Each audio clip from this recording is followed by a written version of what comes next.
Donc dans cette vidéo, on va en apprendre un petit peu plus sur l'énergie nucléaire, donc qui viendra terminer notre thème sur le défi énergétique. Donc le premier point, c'est qu'on va essayer de se rappeler un petit peu tout ce qu'on sait sur les noyaux atomiques et qu'on a notamment appris en seconde. Donc il faut compléter ce texte à trous avec les mots qui vous sont proposés. Donc je vous laisserai, si vous ne l'avez pas fait, mettre la vidéo en pause pour essayer de le trouver. Je pense qu'il est vraiment important d'essayer de le faire. Donc bien voilà la correction. Donc l'atome est constitué d'un noyau et d'électrons qui gravitent autour. Le noyau est assimilable à une sphère dont le diamètre est de 10 000 à 100 000 fois plus petit que celui de l'atome, mais il renferme la quasi-totalité de la masse de l'atome, donc plus de 99,9%. Les protons et les neutrons, comme constituants du noyau, sont appelés les nucléons. Le proton porte une charge positive et le neutron, comme son nom l'indique, ne porte pas de charge électrique, il est neutre. Les masses du proton et du neutron sont égales.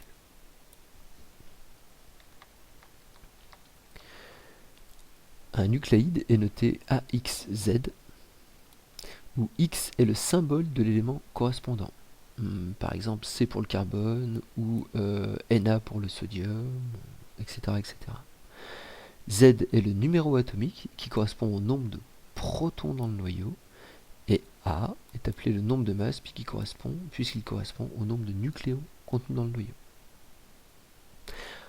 On appelle isotopes des nucléides qui ont le même numéro atomique Z, mais qui diffèrent par leur valeur du nombre de masses, c'est-à-dire de A. Donc on donne comme exemple ici le carbone 12, le carbone 13, le carbone 14, qui ont à chaque fois le même nombre de protons, donc 6 ici, mais qui vont avoir un nombre de neutrons différent, puisqu'ils vont avoir un nombre de neutrons supérieur. À savoir que dans le carbone 12, il y a 6 protons et 12 nucléons, donc il y a de la place pour 6 neutrons pour aller jusqu'à 12 donc. Dans le carbone 13, il y a toujours 6 protons, mais il va y avoir, pour aller jusqu'à 13, 7 neutrons. Et dans le carbone 14, il y a toujours 6 protons, et pour aller jusqu'à 14, il faudra mettre 8 neutrons.